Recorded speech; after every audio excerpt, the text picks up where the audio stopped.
नमस्कार दोस्तों, आज मैं बात करने वाला हूँ सिंटैक्स के बारे में। सिंटैक्स का हिंदी क्या होता है? तो सिंटैक्स का मतलब होता है वाक्य विचार। वाक्य विचार, तो वाक्य विचार का डिफिनीशन क्या होता है, पहले हम लोग ये जान ले। तो that part of English grammar in which we learn, English grammar का वह भाग जिसमें हम सीखते हैं। क्या सीखते हैं? अबाउट सेंटेंस, सेंटेंस के बारे में सीखते हैं। काइंड्स ऑफ सेंटेंस के बारे में सीखते हैं। फॉर्म ऑफ सेंटेंस के बारे में सीखते हैं, अर्थात सेंटेंस के रूप के बारे में सीखते हैं। स्ट्रक्चर ऑफ सेंटेंस, सेंटेंस की संरचना के बारे में सीखते हैं। And part of sentence, part माने भाग, यहाँ पार्ट्स लिखा गया है। पार्ट ऑफ सेंटेंस, सेंटेंस के भाग के बारे में सीखते हैं, वह कहलाता है सिंटैक्स। एक बार फिर से हम बोल देते हैं, that part of English grammar in which we learn, English grammar का वह भाग जिसमें हम सीखते हैं वाक्य के बारे में, वाक्य के प्रकार के बारे में, वाक्य के रूप के बारे में, वाक्य के संरचना के बारे में और वाक्य पार्ट के बारे में। अर्थात हम लोग मुख्य रूप से सिंटैक्स में 3-4 बातों का ध्यान देते हैं।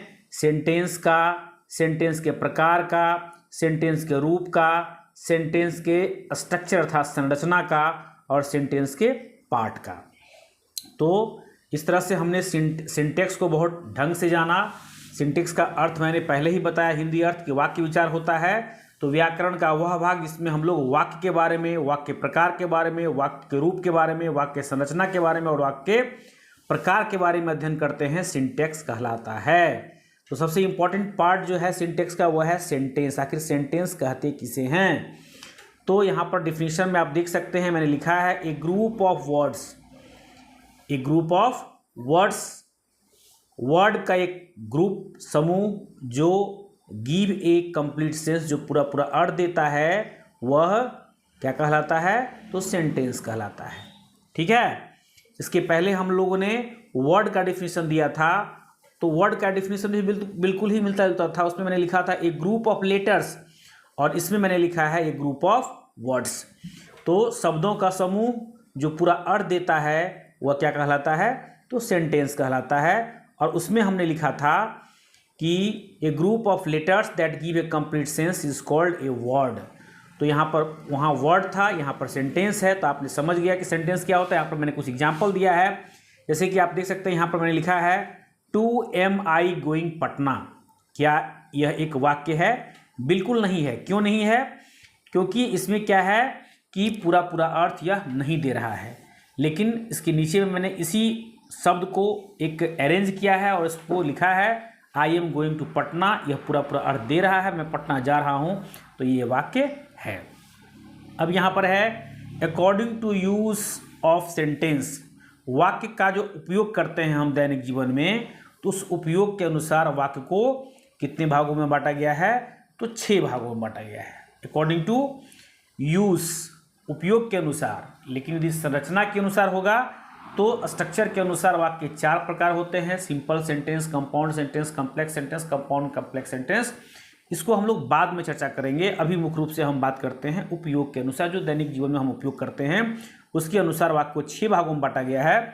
तो यहाँ पर मुख्य रूप से मैं 2 भाग की चर्चा, एक भाग की चर्चा करता हूँ। पहला भाग है असर्टिव सेंटेंस। असर्टिव सेंटेंस के ही 2 पार्ट होते हैं, अफर्मेटिव और निगेटिव। तो आज हम पहला भाग की ही चर्चा करते हैं, अगले वीडियो में हम लोग अगले भाग की चर्चा करेंगे। तो असर्टिव सेंटेंस कहते किसे हैं? तो a sentence that simply affirms और डिनाइज। अफर्म्स का मतलब होता है स्वीकार करना और डिनाइज में होता है अस्वीकार करना। एक वाक्य जो सिंपली स्वीकार करना और अस्वीकार करना, समथिंग, किसी चीज़ के बारे में स्वीकार करना या अस्वीकार करने का बोध कराता है, वह असर्टिव सेंटेंस कहलाता है। यहाँ पर एग्जाम्पल दिया है ही प्लेज क्रिकेट, वह क्रिकेट खेलता है, यह अफर्म्स का सेंस है। और he does not play cricket, यह डिनाइज, अस्वीकार करने का अर्थ है। ठीक है ना? तो इस तरह से जो है सो अर्थ के अनुसार इसको 2 भागों में बांटा गया है। There are 2 kinds of assertive sentence. पहला है अफर्मेटिव और दूसरा है निगेटिव। अफर्मेटिव को पॉजिटिव सेंटेंस भी कहते हैं। आप यहाँ देख सकते हैं मैंने लिखा है a sentence that affirm something is called affirmative sentence. एक वाक्य जो स्वीकार करने का बोध कराता है वाक्य में, वो अफर्मेटिव सेंटेंस कहलाता है।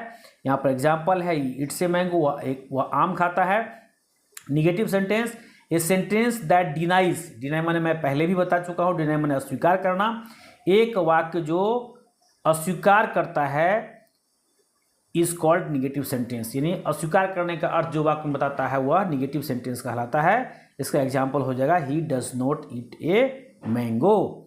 तो इस तरह से जो है सो हमने देखा सिंटेक्स क्या है, फिर सिंटेक्स के अंतर्गत सेंटेंस देखा। उपयोग के अनुसार सेंटेंस को 6 भागों में बांटा गया, उसमें से पहला भाग है असर्टिव सेंटेंस, और असर्टिव सेंटेंस को भी हम लोगों ने 2 भागों में बांटा है, पहला है अफर्मेटिव और दूसरा निगेटिव। इस तरह आज का वीडियो मैं इन्हीं पॉइंट पर, इन्हीं बिंदु पर समाप्त करता हूँ। अगले वीडियो में मैं अगले पार्ट, सिंटेक्स के अगले पार्ट, अगले काइंड्स ऑफ सेंटेंस पर चर्चा मैं करूंगा। तो इन्हीं शब्दों के साथ मैं आज का वीडियो को समाप्त करता हूं। धन्यवाद। इस तरह से वीडियो को देखते रहिए, लाइक कीजिए, सब्सक्राइब कीजिए।